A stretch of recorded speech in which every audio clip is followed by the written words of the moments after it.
multiple shooters. Everybody understands how to play. I got the transfer from Kid Jones from Utah. So again, it's like when you schedule a game like this, or any game anymore, you really don't know who you're going to face until the season starts. But I think we all knew they would be good. Really good coach, really good players, and it's an excellent program. I mean, with a great fan base. Brad, how much of this week is an opportunity for you guys to kind of work on what you've seen from your team this week as opposed to just getting ready for another game? I think that's really critical. It kind of always is. I think even if we had not lost a couple games in a row, you have 8 days off.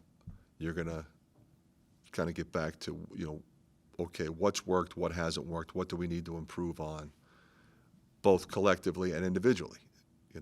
Maybe you have a guy who's struggling a little bit. You try to get him going. Maybe our motion game isn't working. Our press is whatever's not working. You try to work on it. You have time, because sometimes when the games come quick, you're focused on the next game plan. Okay, we got to deal with Travion. We got to deal with Brockington, whoever, and sometimes you just go back to what do we have to do to be better and get better and build confidence. What do you see in a point guard right now? I mean, there was a stretch the other day where Jordan was seemingly around, or maybe Tony was. I couldn't tell, but Aaron and Joe both on the bench. I mean, with both those guys, I guess just overall big picture. We have a lot of options at that position. I'm not going to make any changes in terms of who's starting. I'm comfortable with that with those guys. But as the game goes on, as different things happen, you try different combinations. We did have Jabo in there at the point for a little bit. I'm very comfortable with Joe, with Aaron. You put Jabo in there, it gives you more flexibility to play Tony and Peyton. And then, we have Connor can play that position as well. So, I mean, we're pretty well stocked at that position, and I trust all those guys. They've all proven that they can do it. Like overall, it doesn't seem like you're a person that changed starting lineups much. What is kind of your philosophy on starting lineups typically? Seems like you like the consistency. Is that accurate? Yeah, I think those guys have played well. They've played well together. I have more flexibility probably with this team than I've had with some of the other teams in terms of if they're not playing well at any given time and another group clicks, we leave them out there. I've started that other group in the second half. I'm not saying I would never change the starting lineup. That's always a possibility. But it always seems real dramatic, and it's not really that necessary. Everybody puts a lot more emphasis on it than they probably should. Those guys are all going to play a lot of minutes each, and they deserve to play a lot of minutes. And how have you diagnosed or addressed rebounding?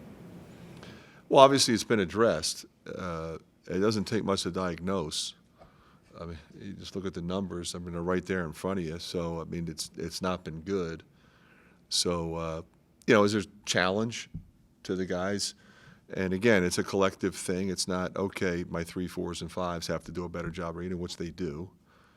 But 1, 2, 3, 4, 5. I mean, everybody that's out there has to do a better job rebounding, and we have to make sure we're not leaking because we like to run. How many are they sending to the glass? Some teams will send 4, some teams will send 1, and they'll drop 4, they'll drop 3. So for us, we just have to keep them all in there and until we get the ball back, and then we can run. You always hear rebounding and effort. Is that fair? Is it always just usually effort, the lack of effort? There's a little bit of technique involved, but it's more effort than technique. I mean, like John Wooden always said, he told his guys never to box out. Just go get the ball. Now he had the best players, so maybe that was not a bad way to go. But at the same time, I think boxing out is probably overrated because more teams shoot 30-plus threes in a game now. So the ball's bouncing all over the place. So if you don't get those long rebounds or those long loose balls and the 50-50 balls, you know, that's all reflected in your rebounding numbers. You know, you might have, you know, Phillip and Keegan blocking out to perfection. The ball bounces over their head and lands near the top of the key, and they scoop it up and shoot a three. So, you know, I think the guys have to know and understand that. You still want to get a body on somebody if you can, but at some point you got to pursue the basketball. You know, the whole idea that I'm going to box out and keep you on my back the entire possession.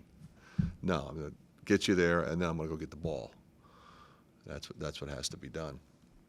How frustrating can offensive rebounding be on a defense? Well, it varies because it keeps you on defense for a very long period of time. It's like the old days, you know, when I was playing, you know, teams would keep you on defense. There was no clock, you know, so you don't want to be on defense for any more than 30 seconds if you don't have to be. Sometimes you have to be on it for a minute and a half or more, and it's tough, you know, and it increases their ability to score. And a lot of times, the second shot leads to an easier shot. It might be a putback, but typically it's a kick-out, wide-open three. You know, broken play three. You weren't surprised by Rutgers beating Purdue? Is that just how the Big Ten's going to be this year? Yeah, I mean, Rutgers has a good team. You know, they had a couple of games where they didn't play well, but, you know, Steve's a really good coach. I mean, you got veteran team. You know, Gio was out for, you know, he's a big part of that team. So they struggled a little bit when he was out. He's back. You got Harper. I mean, you got McConnell. You got Mulcahy. I mean, Cliff is a really good player. You know, you don't know as much about him because Johnson played most of the time last year, but Cliff was a big-time get, and he's a sophomore, and he's coming around. So, I mean, that team is good. So, you know, really good team in our league wins at home. I don't think anybody's surprised. How's Keegan progressing with his ankle? Better? Pretty good. Yeah, you know, he's not there yet, but he's getting closer. Yeah. Do you give him the week off, or? He hasn't done much. Yeah. No, he hasn't done much. He'll shoot and lift and get treatment. I mean, that's another thing. You know, we got some guys banged up, so that's another important component of this week. You know, obviously, the primary focus is final exams, but it's, I would say, final exams and getting healthy more than anything else. And then, you know, what Rob said, you know, kind of focus on yourselves and then shift to the next game. Do you really miss? I don't want to. That is a poor way to word the question. Wieskamp was a really good rebounder as a guard. I mean, is that something that you really miss? Wieskamp was an underrated rebounder. He was. I mean, he even his freshman year, he was a terrific rebounder. Always has been. You know, and that's important for a guy who played on the perimeter a lot. You know, so we've been encouraging Patrick. He had 4 in the last game. You know, you got to be up in that 5-6 range. You know, Wieskamp was in 7. You know, and that, I think that helped him when the pros were looking at him. It's like, you know, this guy makes shots, but he also rebounds, and you know, they need that. I mean, we all do. So, you know, I think encouraging those guys to get those numbers up has been what we've talked about. I think it's a learning curve playing against players of that size, I would say. You know, and we in the Summer League and out of conference play, I haven't played against dudes that are that big and heavy and weight and strong. But I played against really good bigs. I don't know if you guys remember Mike Daum. Yes. Mike Daum was, I know my freshman year, I had the tall task of guarding him. So that was not a great experience. But that was also a learning curve. So, you know, I play against good bigs, but this is just a different type of big. You know, these guys are much more physical, stronger, and much more post dominant. So, you know, this is a learning curve how to guard them in the post and not pick up fouls and make it just tough on them.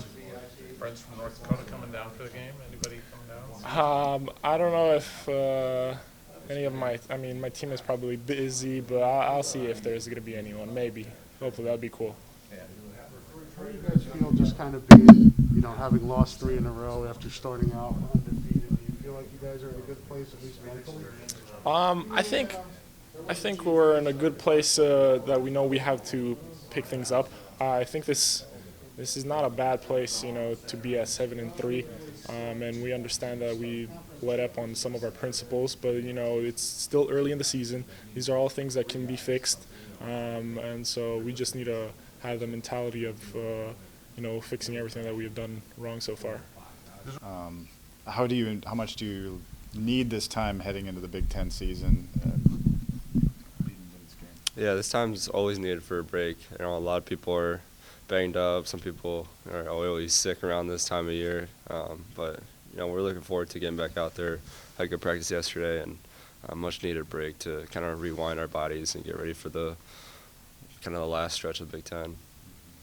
You're an old hand at the Pentagon. How do you like that place? It's one of my favorite places to play. That was my sophomore year when we played there with Packer Arena against Colorado. That was one of my favorite games I played in since I've been here at Iowa. So looking forward to get back out there. I know Iowa fans will show up and support us, and it's going to be a lot of fun. What is it you like about it? I mean, it was when you have the whole arena filled with Iowa fans, it's going to be fun anytime you play, especially when you're away from home. So anytime you have Iowa fans like that show up and be able to get a win, it makes it very memorable. So hopefully we can do the same.